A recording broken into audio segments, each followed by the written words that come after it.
Welcome to Career Junior College. Dear students, today discuss about that Vice President of India.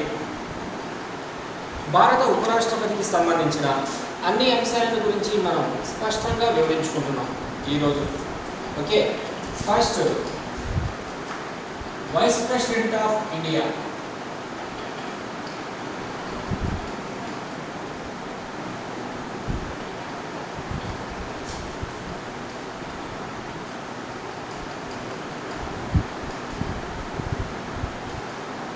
ఇతన్ని ఉపరాష్ట్రపతి అంటారు.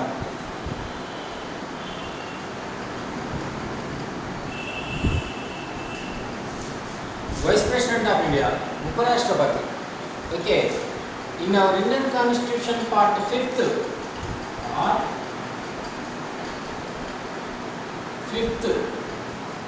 in our Indian Constitution, Part 5th, from Articles 63 to 69 articles. 63 to 69 articles. To explain about the Vice President of India. భారత రాజ్యాంగంలోని 5 విభాగంలో 63 నుండి 69 వరకు ఉన్నటువంటి articles ఉపరాష్ట్రపతికి సంబంధించిన అన్ని అంశాల గురించి మనకి స్పష్టంగా క్లియర్గా ఎక్స్ప్లెయిన్ చేయడం జరుగుతుంది. జనరల్గా ఉపరాష్ట్రపతి పదవిని గురించి రాజ్యాంగ రచనా సమయంలో ముందుగా ఎక్కడ ఎటువంటి ప్రస్తావన చేయలేదు. ఎందుకు చేయలేదు అంటే దానికి రీజన్ కూడా ఉంది. ప్రెసిడెంట్ ఆఫ్ ఇండియా రాష్ట్రపతినే మనం నామినల్ ఎగ్జిక్యూటివ్ హెడ్కి ఎగ్జాంపుల్గా చెప్పుకుంటాం. నామమాత్రము కార్యనిర్వహణాధికారానికి ఉదాహరణగా చెప్పుకుంటాం. అలాంటిది రాష్ట్రపతికి అధికారాలు లేవు, మరి ఉపరాష్ట్రపతి ఉన్న ఒకటే లేకపోయినా ఒకటే అనేటటువంటి ఉద్దేశంతో రాజ్యాంగాన్ని రచించేటటువంటి క్రమంలో ఉపరాష్ట్రపతి పదవి గురించి ఎక్కడా ఎటువంటి ప్రస్తావన చేయలేదు. అయితే మన ఇండియన్ కాన్స్టిట్యూషనల్ అసెంబ్లీ అడ్వైజర్, భారత రాజ్యాంగ పరిషత్ సలహాదారైనటువంటి బిఎన్ రావుకి చిన్న అనుమానం వచ్చింది. ఉన్నటువంటి రాష్ట్రపతి తన అధికారాలను విధులను సక్రమంగా నిర్వర్తించలేకపోయినా, అధికారాలకు అందుబాటులో లేకపోయినా, అలాంటి సందర్భాల్లో ఆ రాష్ట్రపతికి సంబంధించినటువంటి పవర్స్ను మరొకరి వినియోగించాలి అనేటటువంటి చిన్న అనుమానం వచ్చింది. ఫలితంగా రాజ్యాంగ పరిషత్ సలహాదారు అయినటువంటి బిఎన్ రావు, అలానే కాన్స్టిట్యూషనల్ మెంబర్ రాజ్యాంగ పరిషత్ సభ్యుడైనటువంటి హెచ్వి కామత్, వీరిద్దరి యొక్క ప్రత్యేకమైనటువంటి కృషి ఫలితంగా తరువాత రాజ్యాంగంలో ఉపరాష్ట్రపతి పదవిని క్రియేట్ చేయడం లేదా వైస్ ప్రెసిడెంట్ ఆఫ్ ఇండియా పోస్ట్ని ఏర్పాటు చేయడం జరిగింది. ఈ ఉపరాష్ట్రపతికి సంబంధించినటువంటి అంశాల గురించి రాజ్యాంగంలోని 5th part from article 63 to 69 articles, 63 నుండి 69 వరకు ఉన్నటువంటి ఆర్టికల్స్ ఉపరాష్ట్రపతికి సంబంధించిన అన్ని అంశాలను గురించి మనకి స్పష్టంగా వివరించడం జరుగుతుంది. ఓకే, కాబట్టి రాజ్యాంగాన్ని రచించేటటువంటి క్రమంలో ఉపరాష్ట్రపతి పదవిని ఎక్కడా పేర్కొనలేదు. కేవలం రాజ్యాంగ పరిషత్ సలహాదారు అయినటువంటి గనకల నరసింహారావు, అలానే రాజ్యాంగ పరిషత్ సభ్యుడు అయినటువంటి హెచ్వి కామత్ యొక్క ప్రత్యేకమైనటువంటి కృషి ఫలితంగా ఈ వైస్ ప్రెసిడెంట్ ఆఫ్ ఇండియా పోస్టును ఏర్పాటు చేయడం జరిగింది. ఈ ఉపరాష్ట్రపతి పదవిని ఏర్పాటు చేయడం జరిగింది. ఓకేనా? అయితే ఫస్ట్ అకార్డింగ్ ఆర్టికల్ 63, 63వ అధికరణం, అకార్డింగ్ ఆర్టికల్ 63, 63వ అధికరణం ప్రకారం భారతదేశానికి ఒక ఉపరాష్ట్రపతి ఉంటాడు. ఓకే, 63వ అధికరణం ప్రకారం భారతదేశానికి ఒక ఉపరాష్ట్రపతి ఉంటాడు.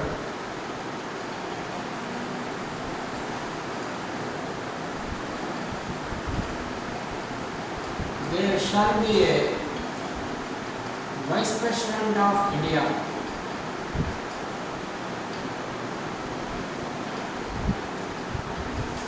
భారతదేశానికి ఒక ఉపరాష్ట్రపతి ఉంటాడు 63వ అధికరణం ప్రకారం. అలానే అకార్డింగ్ ఆర్టికల్ 64, 64వ అధికరణం ప్రకారం వైస్ ప్రెసిడెంట్ ఆఫ్ ఇండియా, ఇక్కడ VPI అని రాస్తున్నాను, వైస్ ప్రెసిడెంట్ ఆఫ్ ఇండియా ఉపరాష్ట్రపతి, యాక్టింగ్ యాజ్ ఏ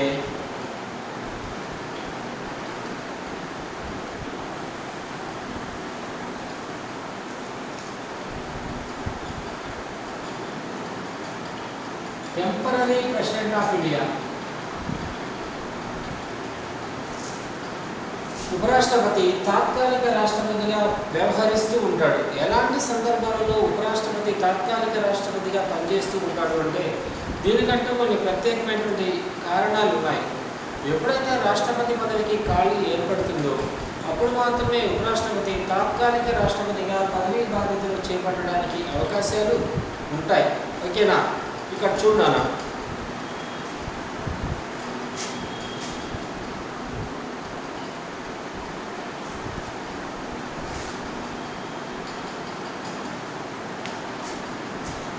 సరేనా?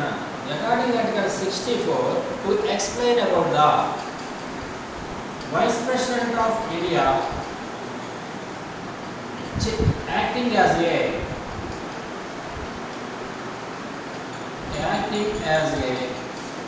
chairman of the Rajya Sabha,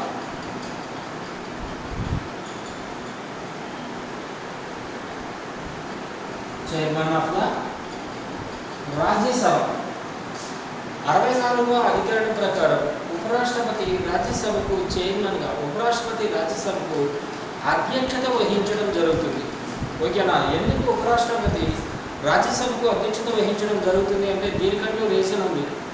సమావేశాలను డిగ్నిటీగా హానరబుల్గా కండక్ట్ చేయాలి అంటే, నీతిగా నిజాయితీగా నిష్పక్షపాతంగా సమర్థవంతంగా నిర్వహించాలంటే ఉపరాష్ట్రపతి రాజ్యసభకు అధ్యక్షత వహించడం జరుగుతుంది. అకార్డింగ్ ఆర్టికల్ 64 ప్రకారం. అలానే అకార్డింగ్ ఆర్టికల్ 65 65వ అధికరణం ప్రకారం vice president of India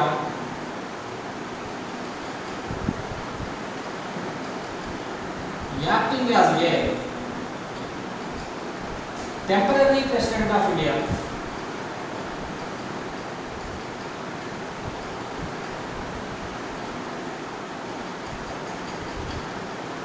temporary president of India. ఉపరాష్ట్రపతి తాత్కాలిక రాష్ట్రపతిగా పదవీ బాధ్యతలు చేపడతారు. ఎలాంటి సందర్భాల్లో vice president of India acting president of ఇండియాగా వ్యవహరించడానికి అవకాశాలు ఉన్నాయంటే, రాష్ట్రపతికి పదవీ కాలం పూర్తయినటువంటి సందర్భాలలో అంటే tenure of the president of India completed this type of post. ఓకేనా? రాష్ట్రపతికి పదవీ కాలం పూర్తయినటువంటి సందర్భాలలో, అలానే రాష్ట్రపతిగా ఉన్నటువంటి అభ్యర్థి పదవిలో ఉండగా మరణించినటువంటి సందర్భాల్లో, అలానే తనంతటానే తన పదవికి రాజీనామా చేసినటువంటి సందర్భాలలో, అలానే రాష్ట్రపతి ఎన్నిక చెల్లదు అని చెప్పి సుప్రీంకోర్టు తీర్పును ప్రకటించినటువంటి సందర్భాలలో, లాస్ట్ వన్ ఇంపాచ్మెంట్ మోషన్ మహాభియోగ తీర్మానం ద్వారా రాష్ట్రపతి తన పదవిని కోల్పోయినటువంటి సందర్భాలలో ఈ ఉపరాష్ట్రపతి తాత్కాలిక రాష్ట్రపతిగా పదవీ బాధ్యతలు చేపట్టడానికి అవకాశాలు ఉంటాయి. ఓకేనా? రైట్. నెక్స్ట్ అకార్డింగ్ ఆర్టికల్ 66 66వ అధికరణం.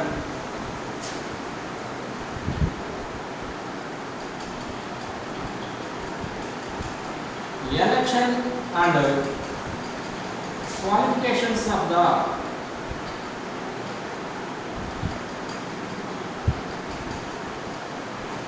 Election and qualifications of the vice president of India. ఉపరాష్ట్రపతి పదవికి పోటీ చేసేటటువంటి అభ్యర్థికి కావలసినటువంటి అర్హతలు మరియు ఆ ఎన్నిక విధానాన్ని గురించి వివరించే ప్రత్యేకమైనటువంటి ఆర్టికల్ 66వ అధికరణం. According article 66. ఓకేనా? ఎలాంటి సందర్భాలలో ఈ ఉపరాష్ట్రపతి ఎన్నికల్లో పోటీ చేయడానికి అవకాశాలు ఉంటాయి? ఓకేనా? Election and qualifications of the vice president of India అన్నాను. అంటే ఉపరాష్ట్రపతి పదవికి పోటీ చేసేటటువంటి అభ్యర్థికి ఉండవలసినటువంటి అర్హతలు ఏంటి, ఆ అభ్యర్థిని ఏ విధంగా ఎన్నుకుంటాము అనేటటువంటి అంశాన్ని గురించి వివరించే ప్రత్యేకమైనటువంటి ఆర్టికల్ అకార్డింగ్ ఆర్టికల్ 66 66వ అధికరణం ప్రకారం. ఓకే, ఫస్ట్ ఎలక్షన్కి వచ్చేద్దాం. ఎన్నిక ఉపరాష్ట్రపతిని ఏ విధంగా ఎన్నుకుంటారంటే, భారత పార్లమెంట్లో ఉన్నటువంటి ఉభయ సభ సభ్యులు ఇంక్లూడెడ్ నామినేటెడ్ సభ్యులు ఆల్సో భారత ఉపరాష్ట్రపతిని ఎవరు ఎన్నుకుంటారు? The vice president of India elected by the both the houses of the Indian parliament. పార్లమెంట్లో ఉన్నటువంటి ఉభయ సభ సభ్యులు అంటే నామినేటెడ్ సభ్యులతో సహా ఉపరాష్ట్రపతిని నైష్పత్తిక ప్రాతినిధ్య పద్ధతిలో ఉన్నటువంటి ఓటు బదలాయింపు పద్ధతి ప్రకారం పరోక్షంగా ఎన్నుకోవటం జరుగుతుంది. ఓకేనా? అయితే ఇక్కడ చూడనా, ఈ ఉపరాష్ట్రపతిగా అభ్యర్థిగా ఎవరైనా ఎన్నికల్లో పోటీ చేయాలంటే ఎవరు పడితే వాళ్ళు ఎన్నికల్లో పోటీ చేయడానికి అవకాశం ఏమాత్రం లేకుండా ప్రత్యేకమైనటువంటి కాన్స్టిట్యూషనల్ అమెండ్మెంట్, ప్రత్యేకమైనటువంటి రాజ్యాంగ సవరణ చట్టాన్ని తీసుకురావడం జరిగింది. ఏంటి ఆ ప్రత్యేకమైనటువంటి చట్టం అంటే, ఎవరైనా ఉపరాష్ట్రపతి పదవికి ఎన్నికల్లో పోటీ చేయాలన్నట్లయితే పోటీ చేస్తున్నటువంటి క్యాండిడేట్ పేరును, పోటీ చేస్తున్నటువంటి అభ్యర్థి పేరును ఒక 20 మంది ఎంపీలు ప్రతిపాదించాలి, మరొక 20 మంది ఎంపీలు బలపరచాలి. ఇలా స్థూలంగా 40 మంది ఎంపీలు ఎవరి పేరునైతే రికమెండేషన్ చేయడం జరుగుతుందో ఆ అభ్యర్థి మాత్రమే ఉపరాష్ట్రపతిగా ఎన్నికల్లో పోటీ చేయడానికి అవకాశాలు ఉంటాయి. అంతేగాని ఎవరు పెడితే వాళ్ళు మనలాంటి ఇండిపెండెంట్ క్యాండిడేట్స్, స్వతంత్ర అభ్యర్థులు ఎవరు కూడా ఉపరాష్ట్రపతి పదవికి ఎన్నికల్లో పోటీ చేయడానికి అవకాశం ఏమాత్రం కూడా లేదు. కేవలం ఈ ఉపరాష్ట్రపతి పదవికి పోటీ చేయాలంటే ఉన్నటువంటి పార్లమెంట్ సభ్యులు మొత్తం ఎంతమంది ఉన్నారు? 776 మంది ఎన్నికైన వాళ్ళు, 14 మంది నామినేటెడ్ సభ్యులు. ఈ మొత్తం అంటే 790 మంది ఉన్నారు.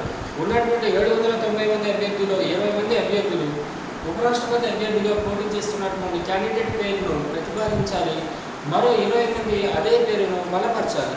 ఇలా స్థూలంగా 40 మంది అభ్యర్థులు ఎవరి పేరునైతే రికమెండేషన్ చేయడం జరుగుతుందో ఆ అభ్యర్థి మాత్రమే ఉపరాష్ట్రపతి పదవికి ఎన్నికల్లో పోటీ చేయడానికి అవకాశాలు ఉంటాయి. అలానే ఉపరాష్ట్రపతి అభ్యర్థిగా ఎన్నికల్లో పోటీ చేసేటటువంటి అభ్యర్థి 15,000 రూపాయల డిపాజిట్ను ఆర్బీఐలో చెల్లించాలి. అంటే రిజర్వ్ బ్యాంక్ ఆఫ్ ఇండియాలో 15,000 రూపాయల డిపాజిట్ను కూడా చెల్లించాలి. ఓకేనా? పోలైనటువంటి ఓట్లలో 1/6 కంటే తక్కువ ఓట్లు వచ్చినట్లయితే కట్టినటువంటి డిపాజిట్లను కోల్పోవడానికి అవకాశాలు ఖచ్చితంగా ఉన్నాయి. కాబట్టి ఉపరాష్ట్రపతిని ఏ విధంగా ఎన్నుకుంటారు? పార్లమెంట్లో ఉన్నటువంటి ఉభయ సభ సభ్యులు అంటే నామినేటెడ్ సభ్యులతో సహా, అంటే ఉన్నటువంటి 790 మంది అభ్యర్థులు నామినేటెడ్ సభ్యులతో సహా పరోక్షంగా ఎన్నుకోవడం జరుగుతుంది. అంటే ఉపరాష్ట్రపతి అభ్యర్థిగా ఎన్నికల్లో పోటీ చేయాలంటే ఉన్నటువంటి పార్లమెంట్ సభ్యుల్లో ఒక 20 మంది సభ్యులు ఈ పోటీ చేస్తున్నటువంటి అభ్యర్థి పేరును ప్రతిపాదించాలి, మరొక 20 మంది బలపరచాలి.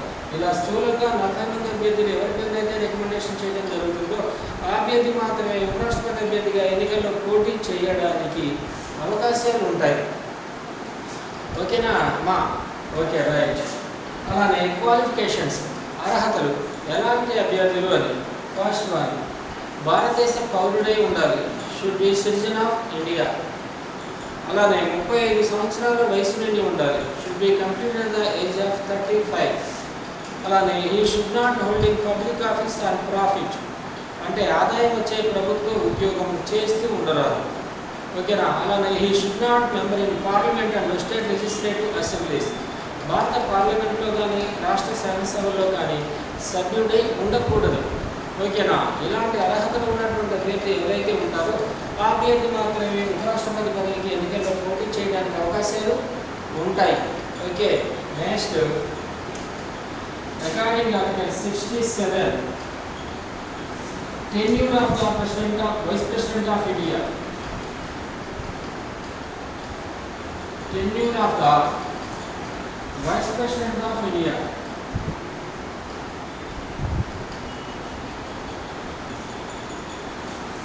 ఉపరాష్ట్రపతి పదవీ కాలాన్ని గురించి తెలియజేస్తుంది. ఓకే, ఉపరాష్ట్రపతి పదవీ కాలం ఎంత అని చెప్పుకుంటాం మనం? 5 years అని చెప్పుకుంటాం. 5 సంవత్సరాలు ఉపరాష్ట్రపతి పదవీ కాలం 5 సంవత్సరాలు. అంటే ఉపరాష్ట్రపతిగా ఒక అభ్యర్థి పదవీ ప్రమాణ స్వీకారం చేసిన రోజు నుండి 5 సంవత్సరాల కాలం పాటు పదవిలో కొనసాగడానికి అవకాశాలు ఖచ్చితంగా ఉంటాయి. ఇక్కడ 2 పాయింట్లు గుర్తుపెట్టుకోవాలి. ఇతనే 64వ అధికరణం ప్రకారం రాజ్యసభకు అధ్యక్షత వహిస్తాడు. కాబట్టి రాజ్యసభకు చైర్మన్ హోదాలో, అధ్యక్షత హోదాలో ఎన్ని సంవత్సరాల కాలం పాటు పదవిలో కొనసాగడానికి అవకాశాలు ఉంటాయంటే 6. ఎందుకు? రాజ్యసభ సభ్యుల పదవీ కాలం 6 సంవత్సరాలు. కాబట్టి ఇదే 6 సంవత్సరాలు ఇతను రాజ్యసభ చైర్మన్ హోదాలో పదవిలో కొనసాగడానికి అవకాశాలు ఉన్నాయి. కానీ 57వ అధికరణాన్ని బేసిక్గా తీసుకోవడం జరిగినట్లయితే, 67వ అధికరణాన్ని బేసిక్గా తీసుకున్నట్లయితే ఉపరాష్ట్రపతి పదవీ కాలం ఎంత అంటే 5 సంవత్సరాలు అనేటటువంటి అంశాన్ని మాత్రమే గుర్తుపెట్టుకోవాలి. అంటే పదవీ ప్రమాణ స్వీకారం చేసిన రోజు నుండి 5 సంవత్సరాల కాలం పాటు పదవిలో కొనసాగడానికి అవకాశాలు ఖచ్చితంగా ఉంటాయి. ఓకేనా?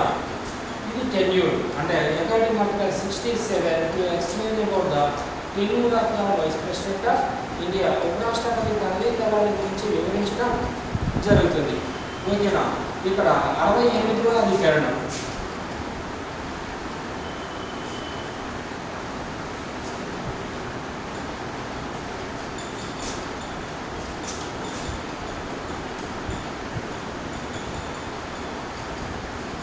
elected the new vice president of India.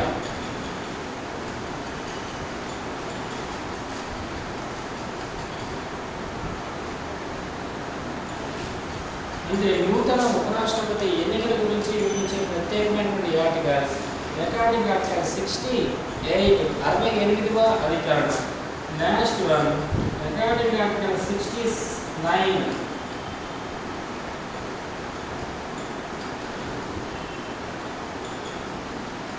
Oath of ceremony అంటే పదవీ ప్రమాణ స్వీకారాన్ని గురించి తెలియచేయడం జరుగుతుంది.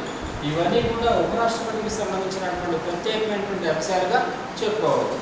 అయితే ఉపరాష్ట్రపతికి నెలసరి వేతనం ఉందా అంటే అకార్డింగ్ ఆర్టికల్ 97 ప్రకారం 97వ అధికరణం ప్రకారం ఉపరాష్ట్రపతికి నెలసరి వేతనం లేదు. There is no salaries and allowances of the vice president of India post according article 97 97వ అధికరణం ప్రకారం ఉపరాష్ట్రపతికి నెలసరి వేతనం లేదు. మరి నెలసరి వేతనం లేకపోతే ఇతను ఎలా పనిచేస్తాడు అంటే రాజ్యసభకు చైర్మన్ హోదాలో ఇతను జీతభత్యాలను పొందడం జరుగుతుంది. ఓకేనా? ప్రస్తుత ఉపరాష్ట్రపతి నెలసరి వేతనం 4 lakhs 4 లక్షల రూపాయలు. ఇతనికి సంబంధించినటువంటి జీతభత్యాలను ఎక్కడి నుంచి చెల్లించడం జరుగుతుంది అంటే ఇండియన్ గవర్నమెంట్ కన్సాలిడేటెడ్ ఫండ్ భారత ప్రభుత్వ సంఘటిత నిధి నుండి చెల్లించడం జరుగుతుంది. ఈ ఉపరాష్ట్రపతికి సంబంధించినటువంటి నెలసరి వేతనం ఏంటంటే 4 లక్షల రూపాయలు. ఓకేనా? అలానే ఉపరాష్ట్రపతికి సంబంధించినటువంటి అధికారాలు మరియు విధులు. First one powers and functions of the powers and functions powers and functions of the vice president of India. First one 89వ ఆర్టికల్ అధికారం ప్రకారం రాజ్యసభకు చైర్మన్ హోదాలో వ్యవహరిస్తాడు. Vice president of India chairman of the Rajya Sabha. ఓకేనా? అలానే తాత్కాలిక ఉపరాష్ట్రపతిగా వ్యవహరిస్తాడు. According article 65 temporary president of India అంటే తాత్కాలిక రాష్ట్రపతిగా వ్యవహరిస్తాడు. ఈ 2 రకాల అధికారాలే ఉపరాష్ట్రపతికి ఉన్నటువంటి ప్రత్యేకమైనటువంటి అధికారాలు మరియు విధులు అనేటటువంటి పేరుతో పిలుస్తారు. అయితే మన భారతదేశం మొదటి ఉపరాష్ట్రపతి ఎవరు అంటే ఇక్కడ రాస్తున్నాను సర్వేపల్లి రాధాకృష్ణన్.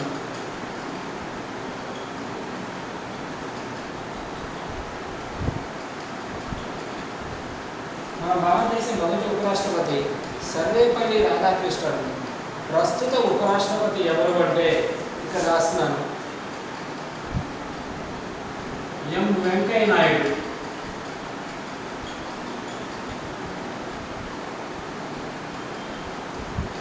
ఇతను భారతదేశానికి ఎన్నో ఉపరాష్ట్రపతి అంటే 15 ఉపరాష్ట్రపతి. ఎన్నో ఉపరాష్ట్రపతి? 15వ ఉపరాష్ట్రపతి. ఓకేనా? నెక్స్ట్ ఈ ఉపరాష్ట్రపతి అంటే మొన్న జరిగినటువంటి ఉపరాష్ట్రపతి ఎన్నికల్లో మొత్తం ఓటు హక్కులు వినియోగించుకున్నటువంటి ఓటర్లు అంటే మొత్తం ఓటర్లు ఎంతమంది? 790 మంది ఉన్నారు. ఓటు హక్కును వినియోగించుకున్నటువంటి వాళ్ళు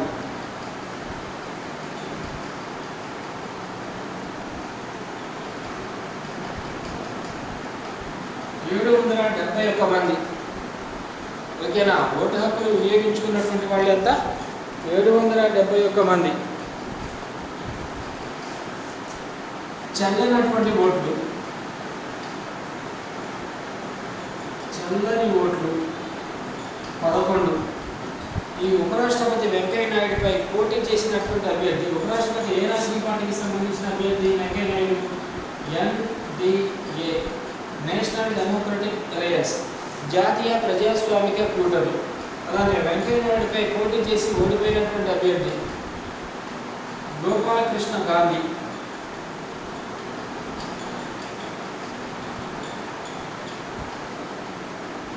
ఇతను ఏ రాజకీయ పార్టీ? UPA, కాంగ్రెస్ దాని మిత్రపక్షాలు, అంటే యునైటెడ్ ప్రోగ్రెసివ్ అలయన్స్, కాంగ్రెస్ దాని మిత్రపక్షాలు కలిసి ఏర్పాటు చేసినటువంటి పార్టీ UPA. ఓకే, నెక్స్ట్ ఇతను బీజేపీ పార్టీ నుండి ఎన్నో ఉపరాష్ట్రపతి వెంకయ్య నాయుడు? 2వ ఉపరాష్ట్రపతి, ప్రస్తుత ఉపరాష్ట్రపతి. బీజేపీ పార్టీ నుండి ఇంతకుముందు ఎవరు ఉపరాష్ట్రపతిగా పనిచేశారు అంటే బైరామ్ సింగ్ షెకావత్.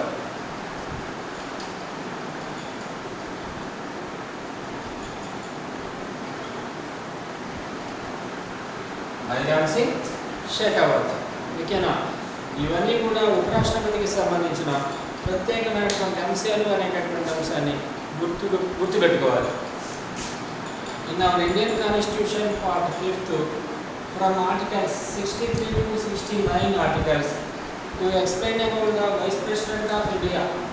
భారత రాజ్యాంగంలోని 5వ విభాగంలో 63 నుండి 69 వరకు ఉన్నటువంటి ఆర్టికల్స్ ఉపరాష్ట్రపతికి సంబంధించిన అన్ని అంశాల గురించి మనకి స్పష్టంగా ఎక్స్ప్లెయిన్ చేయడం జరుగుతుంది. ఓకే,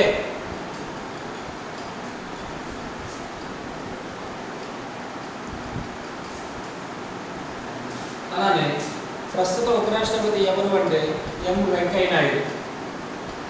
ఈ వెంకయ్య నాయుడుపై పోటీ చేసి ఓడిపోయినటువంటి అభ్యర్థి ఎవరు అంటే గోపాలకృష్ణ గాంధీ. వెంకయ్య నాయుడు ఏ రాజకీయ పార్టీకి సంబంధించినటువంటి అభ్యర్థి అంటే NDA. అలానే గోపాలకృష్ణ గాంధీ ఏ రాజకీయ పార్టీకి సంబంధించిన అభ్యర్థి అంటే UPA. అలానే ఉపరాష్ట్రపతి నెలసరి వేతనం ఎంత అంటే 4 లక్షలు. ఓకేనా? ఇవన్నీ కూడా ఉపరాష్ట్రపతికి సంబంధించినటువంటి ప్రత్యేకమైనటువంటి అంశాలు. Next, prime minister of India, ప్రధానమంత్రికి సంబంధించినటువంటి అంశాల గురించి మనం ఇప్పుడు చర్చించుకుంటాం.